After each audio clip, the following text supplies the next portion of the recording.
एक बड़े से आलीशान घर में, जहां की दीवारें भी रहस्यों से भरी थीं, वहां हर साल एक अनोखा खेल आयोजित होता था। इसे बिग बॉस का घर कहा जाता था। यहां पर पूरे देश से लोग आते थे और अपने जीवन के अगले कुछ महीनों को एक खेल की तरह जीते थे। इस खेल का उद्देश्य था हर प्रतियोगी को अपने कौशल, धैर्य और समझदारी का परिचय देना और आखिरी तक घर में टिके रहना। हर हफ्ते कोई न कोई प्रतियोगी घर से बाहर हो जाता था और केवल सबसे ज्यादा मजबूत और चालाक व्यक्ति ही अंत तक टिक पाता था। घर के अंदर की जिंदगी बाहर की जिंदगी से बिल्कुल अलग थी। यहां कोई व्यक्तिगत स्वतंत्रता नहीं थी और सभी प्रतियोगियों को एक साथ मिलकर रहना पड़ता था। यह घर बहुत ही सुंदर और आधुनिक था, जिसमें हर तरह की सुविधाएं उपलब्ध थीं। लेकिन इसके बावजूद यहां रहना बिल्कुल आसान नहीं था। घर के हर कोने में कैमरे लगे हुए थे, जो हर प्रतियोगी की हर हरकत पर नजर रखते थे। इन कैमरों के माध्यम से पूरे देश के लोग घर के अंदर की जिंदगी को देख सकते थे। प्रतियोगियों को हर दिन अलग अलग कार्य और चुनौतियां दी जाती थीं, जिन्हें पूरा करना उनके लिए जरूरी होता था। ये चुनौतियां कभी कभी शारीरिक होतीं तो कभी मानसिक। सबसे पहले सभी प्रतियोगी आपस में दोस्ताना तरीके से मिलते और एक दूसरे को समझने की कोशिश करते। लेकिन जैसे जैसे समय बीतता, खेल की चुनौतियां और दबाव बढ़ते गए। प्रतियोगियों के बीच आपसी मतभेद और तनाव भी बढ़ने लगा। घर के अंदर राजनीति, दोस्ती और दुश्मनी का खेल शुरू हो गया। रवि, जो एक फिटनेस ट्रेनर था, ने शारीरिक चुनौतियों में अपनी ताकत दिखाई। लेकिन जब बात मानसिक चुनौतियों की आई, तो उसे काफी मुश्किलों का सामना करना पड़ा। दूसरी ओर स्नेहा, जो एक मनोवैज्ञानिक थी, ने हर चुनौती में अपनी मानसिक मजबूती का परिचय दिया।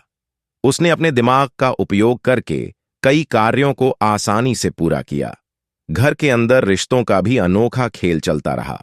कुछ प्रतियोगी एक दूसरे के अच्छे दोस्त बन गए, जबकि कुछ के बीच कड़वाहट और झगड़े होने लगे।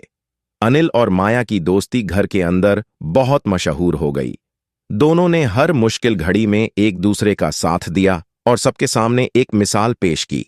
हर हफ्ते घर के सदस्य एक दूसरे को नामांकित करते और फिर दर्शकों के वोटों के आधार पर किसी एक सदस्य को घर से बाहर किया जाता। यह प्रक्रिया हर हफ्ते तनाव और उत्सुकता का माहौल बनाती।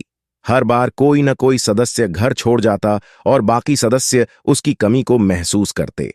समय बीतता गया और घर में रहने वाले सदस्य भी कम होते गए। अब घर में केवल सबसे ज्यादा मजबूत और समझदार प्रतियोगी ही बचे थे। यह खेल जितना शारीरिक था, उतना ही मानसिक भी। अंततः केवल 3 प्रतियोगी बचे, रवि, स्नेहा और अनिल। फिनाले के दिन पूरे देश की नजरें बिग बॉस के घर पर थीं।